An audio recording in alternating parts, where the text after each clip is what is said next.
What is up, guys? It's been a while. I'm driving in the car.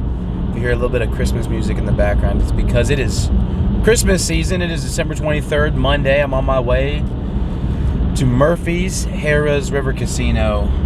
I am driving the speed limit. And no, I am not playing on my phone.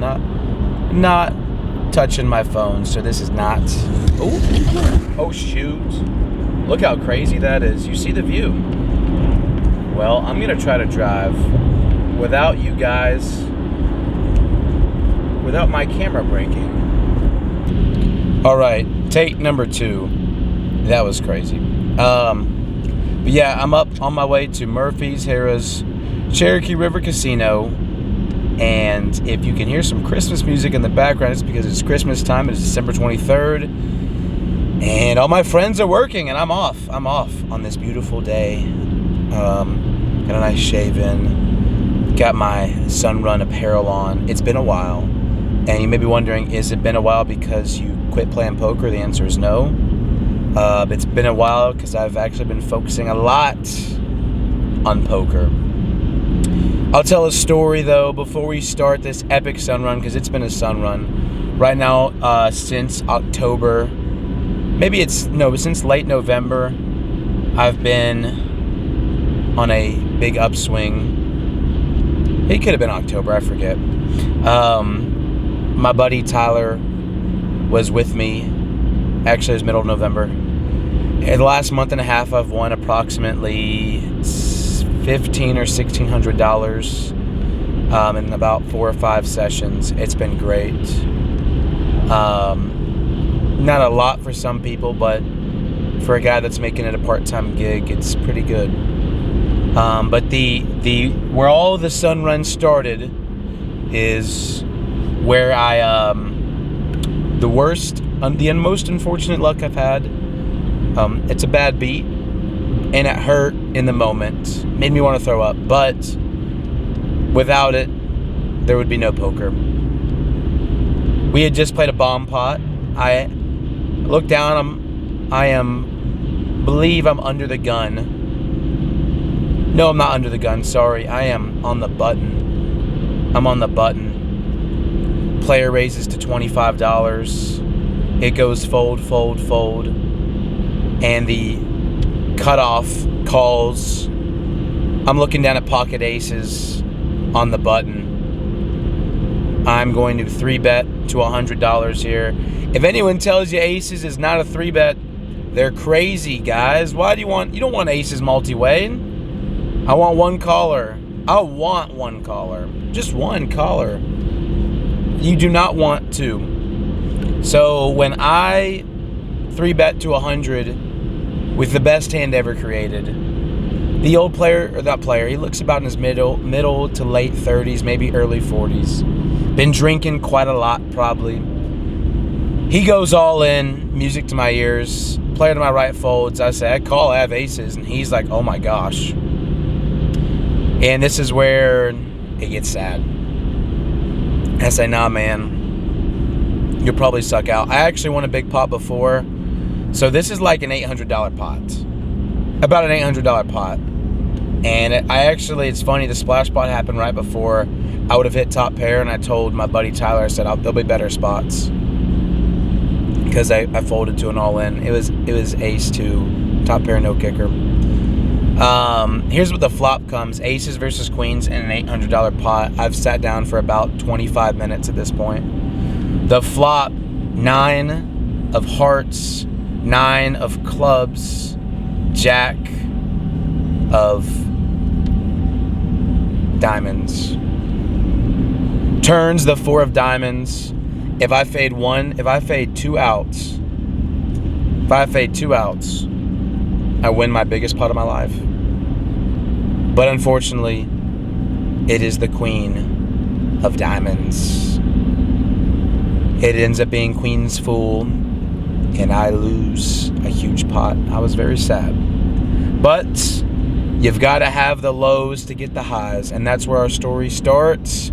Welcome to my 2024 recap / Christmas update. I love all of you. Can't wait to tell you about some of the craziest spots I've been in, as well as what I've been doing. If you are interested in Hopefully excited. Please drop a like, subscribe, comment, and I cannot wait to break down my 2024. Let's get into the video. Peace.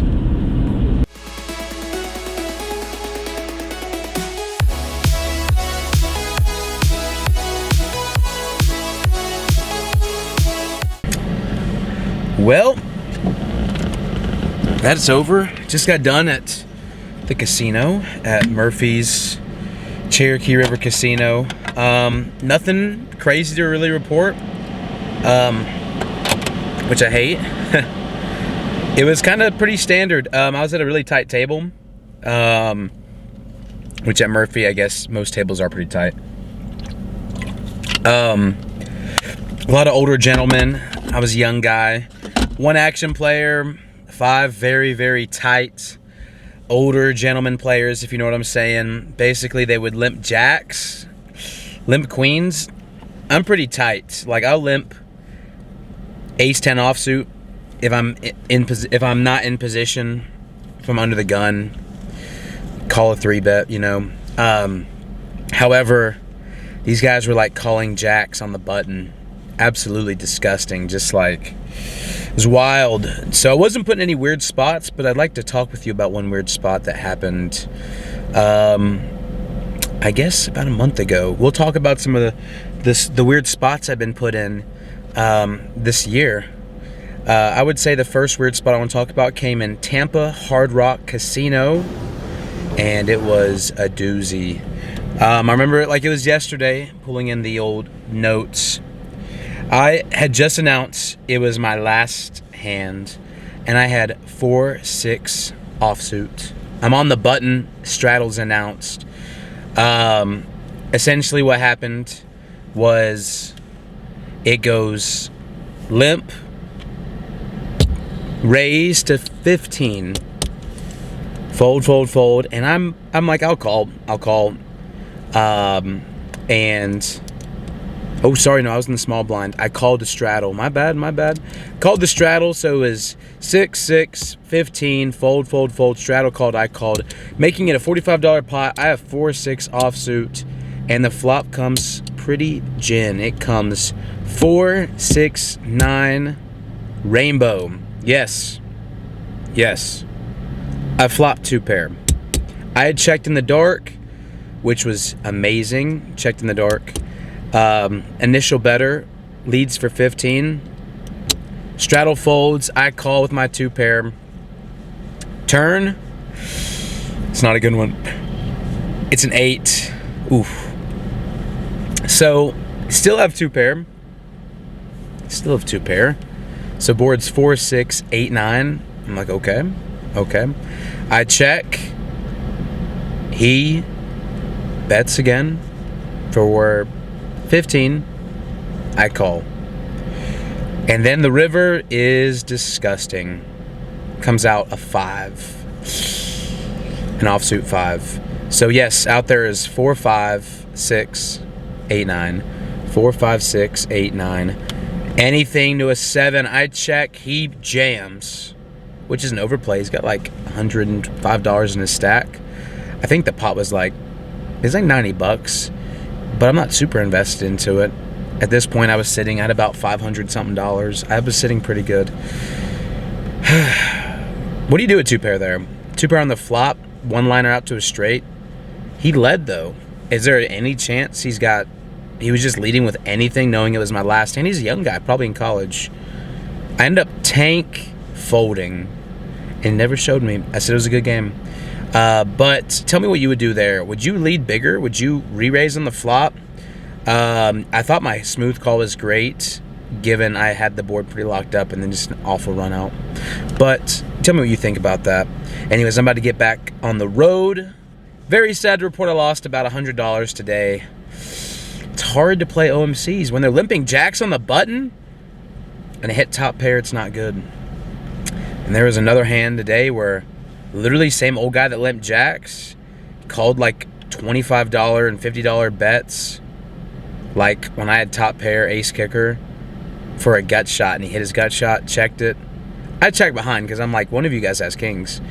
The old man on my left had queens. He hit a gut shot straight, and no one got value. I had my top pair just sitting there. Literally, I'm in the small blind at ace-10 offsuit. I called, the big blind called, and then obviously this old man's on the button in position. It just absolutely disgusting. It's crazy. Very hard to be profitable up in Murphy, but I will tell you about some more hands later. And yeah, can't wait to tell you more about how this year went. All right, guys, so a bit of a crazy hand. I have pocket queens.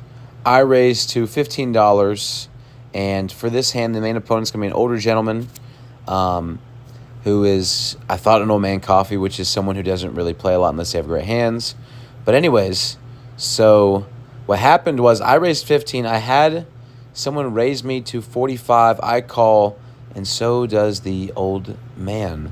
So yes, we're going to get down to a $139 pot, and the flop was 8-9 jack. 2 spades. This is gross, but I think I'm ahead, so I end up putting out a bet of $50, and I get 1 call. So he calls for 239. I am nervous about this hand. I check, and immediately he bets for another 50. So I'm thinking about it, and he could have stayed for a flush. He could be repping a straight. I end up going all in, and he shows queen jack. So the pot is 550, and you may be wondering why I came to this decision. I just didn't think. I thought I had plenty of outs, and I ended up being very lucky. He had top pair, and the river was the 7 of diamonds. I ended up winning, so I won a nice big pot. It was awesome, about $550 total pot. So good to get a win here. It was crazy hands. What a thrill. Right, so if you're wondering why I screen recorded instead of talked about it, it's because I literally butchered it like 5 times. So I figured I would just go back to the vlogs. But yeah, that screen recording came back from one of my poker vlogs from an earlier video, and I still remember it. It was crazy. But no, the hand I wanted to finish off this short little vlog with before I go into my statistics is probably the hand of the year, quite honestly. It takes place at a I wouldn't call it, we'll just say it takes place at we'll call it a casino. Like a card house. We'll call it a card house. And the villain for this hand, we're going to call him Action Mitch. And Action Mitch is a good splashy player. We'll just call this like a Texas card house. I won't throw up a specific one, but just it was a wild game. And we're playing, blinds are, it's $1 game at this card house, and the night was getting down towards the end. It's probably about 1 a.m. Stacks are deep, though we had like $400 behind, or he had about 1,000. I had about 450, 460 behind. A lot of the stacks were over the 400s, 500s. It felt like a 2-5 game, honestly. We called it 1-1, but it was disguised as a 2-5. To be honest with you, it was insane. Or I guess it was a 2-5 game disguised as a 1-1 is how you would say it. I'm sitting with King Queen. What's funny is I'm actually up from my seat and I call blind. Or he raised to, or I called blind in the small blind. He raised to 20. I sit down. I see that it's King Queen off. I call. And I tell him before, I say, listen, I just called with a monster.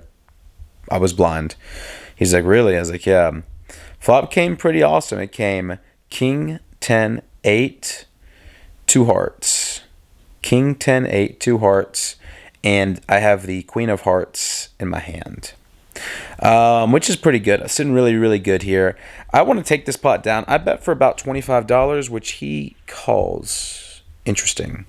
So we now have about, after he calls, we get about $90 in the pot, and the turn is, I believe it was I think it was a jack. I want to say it was a jack. Yes, it was the jack of diamonds or something. Something that like it brought a little bit to the board, but it was essentially inconsequential. Wasn't too crazy.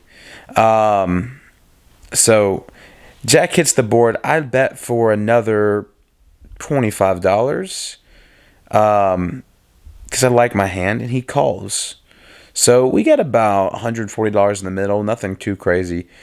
And then the river is kind of one of the worst ones, I guess. It was the Eight of Hearts.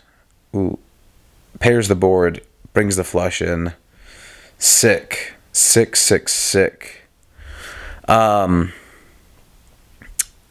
Super gross. Because let's just say that Jack was the Jack of Diamonds. I don't remember specifically which suit the Jack was, but I know that everything came in on the river. And I check, considering that my hand is essentially a bluff catcher. And that's when Mitchell, we'll call him Action Mitchell, puts me to the test and jams all in. So pot's about 140, and I could have the numbers off. I could have bet for 50. The pot's anywhere from 140 to 170. And in my stack, I've got about four. I'm looking down at about, when I counted it was like 330. If I make this call, it'd be 330 plus his 330 because he covered me, which makes 660, plus about 140 to 170 in the pot. It could have been more. So this is like an $800 pot or more. And this essentially is bigger than the pot I lost that we started this little video with. And I'm in a blender. What do you do here? Because he's been known to show hands like 8-10. He could have a full house. And I say to him, listen, this bet size, this is either like a boat or it's nothing, complete nothing, or a boat. Flush beats me. A lot of stuff beats me here. He could just quite literally have a better king. He could have a single 8. I honestly was in the tank for about a minute and a half. And ultimately what it came down to was I felt he had a lot more bluffs in his range than he had value. And I decided that if I lose it, I lose a buy-in. At that point, a buy-in was like $200 for 1-1. If I win, this is the biggest pot of my life. If I'm right, and I felt like I had a lot more, he had a lot more bluffs than he had value, and I called, and he showed me a bluff. He had 6-9 offsuit, so he actually had a removal to the flush. He had a 9, which was a removal to the straight, and it was wild. It was insane. Made the call, and yeah, that was the craziest hand of my year, craziest hand of my life so far. Action Mitch puts me through the test all the time. But let's go through some stats. All right, so let's get into some stats. I'll go ahead and say that this was the summer that I became a cash game player. So I need to throw up like a picture or something. And I think there's a show called The Summer I Turned Pretty or something. And this was the summer I turned into a cash game player, which is awesome. But as far as YouTube goes, we'll get into that first. My views for this last year were 5,819, which I believe was more than the previous year, which is great. So 5,819 is great. So remember that number. And I look at the videos. So if I look at the amount of videos I made this year, gonna definitely have to edit this so that way.